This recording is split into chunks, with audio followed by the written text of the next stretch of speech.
I'm trying to think what has happened between now and when Portland kids visited. Oh shit, that was like in July. That was a long time ago. So I'm in third term of my program now, and it's quite stressful actually. I'm beginning to doubt myself whether I can do this, if I'm cut out to do this, if I will survive the testing that I've been going through, and if I can just survive this term really, because it's quite different than my other two terms. I went through a bout of pretty deep depression there for a bit too. I quit smoking about, well, it's been about a month now that I've quit smoking. And I think that triggered a severely depressive episode because it's, from what I've read and researched and knowing myself but not wanting to admit it, I need routine with, when I wake up, with foods I eat, that sort of thing. So quitting smoking was a huge jolt to my system, which I think created a downward spiral of events that I don't wish to relive. I was not doing well. I'm doing much better now. I got some things sorted out. We're seeing a psychologist, but looking for one that does cognitive behavioral therapy. Because what I've read about it, and I've got a kind of a workbook for it as well, it seems like the type of therapy that I'd want. But I want to make sure that I go to somebody who is obviously queer and trans friendly, but also I don't know. I think I'm just worried about being judged, where I know that's not their job whatsoever. But I just want to find a therapist that I connect with. I think the biggest thing in the last little while is me quitting smoking, which is huge, and I'm really, really proud of myself. I think I've had like a drag since then because I watched the season finale of True Blood with some friends, and we were drinking tequila, and I had a drag of a cigarette. Yeah, it's. I'm halfway through my program. I'm gonna be done next June. I can't fucking wait. I was planning to go down to Portland on my break, but it looks like Wyatt and Amethyst, I don't know if anybody else is coming with them, are coming up here during my break, but I don't think for the whole thing. So hopefully I can still go down there for a couple days, because I still haven't been. Oh, I also get to be, I'm so excited. So two of my best friends are getting married this Sunday, actually. I'm super stoked. I want to be involved any way I can, like if there's anything I can do to help out. And they said I could be the ring boy or the flower girl. And come on, look at me. I'm going to be the flower girl. A friend of mine has a tutu that I'm trying to see if I can borrow. Another friend has a blonde curly wig, and there might be fairy wings involved, and I'm not going to shave. It's going to be wonderful. And I'll post pictures, of course. It's going to be a very gay wedding. I'm also going to be living with a new roommate as of either the beginning of October or the middle. It just depends on when my roommates now are moving out. And I'm glad because it's not just somebody I found off Craigslist. It's somebody that I know that I'm not super good friends with, but we know a lot of the same people. So I don't think it depends on who it is, but I don't think I'd move in with a really good friend because that can put a lot of stress on the relationship. But I'm totally down with moving in with somebody that is more of an acquaintance because I know if they're rad or not for the most part. I just find I connect better, and they're queer as well, which is awesome. There's some family shit going on. I don't really talk to any of my family. I still talk to my dad like on a pretty regular basis. He calls and checks up on me. My sister I've kind of stopped talking to.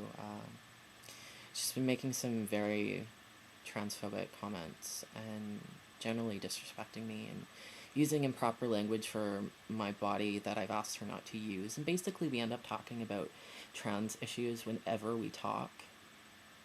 Like, she brings it up, and I'm just so sick of talking about it with her because she doesn't get it.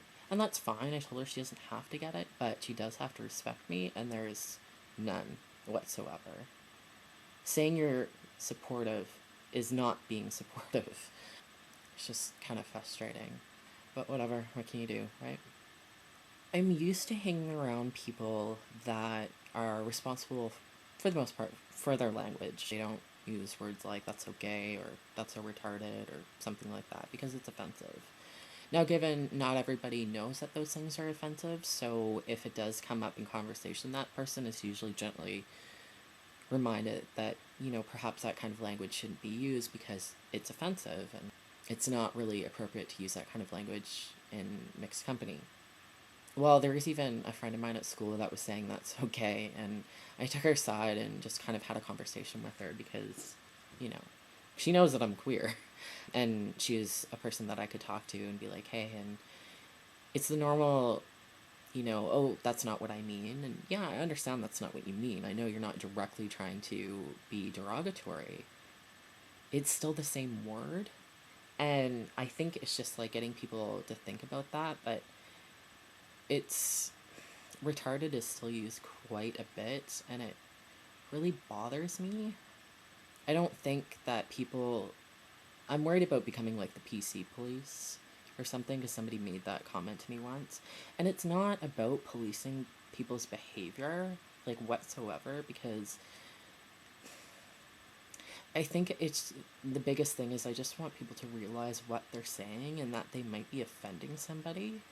And because the majority of us, from my understanding, are come from a pretty privileged background, may not understand what that means. And I think we should be accountable for the language that we're using, especially when we're going to be in a healthcare profession. Obviously, I know none of my colleagues would be using this kind of language with their clients. I don't know. I'm having a tough time with it. Really, I should just let it go because the only person's actions that I'm responsible for are my own. But it bothers me. It'd be nice to hear from anybody else who's dealt with stuff like that. Just be aware of the words you're using, I need to, today's been kind of, I don't know, stupid. So I'm going to watch some Roseanne. It's my de-stressor. Oh yeah, the other new thing that I did when I was kind of like in my depressive mode and being proactive and, getting my meds adjusted and that kind of thing, I tend to get a little impulsive and I kind of wanted a bit of pain, so I was going to go get the back of my neck pierced. And I went to go see Russ Fox, who is the guy who did my suspension here, and he's a really nice guy, and so I knew any other piercing that I got, I'd go to him. And he said that, surface piercings don't take as well, and I knew the rejection rate, but I just wanted a piercing. So he said microdermals have a less chance of rejecting. So I'm like, okay, I'll trust you. I just wanted the pain, really. So I don't know if you can see it. Oh, it's computer shop's shaking.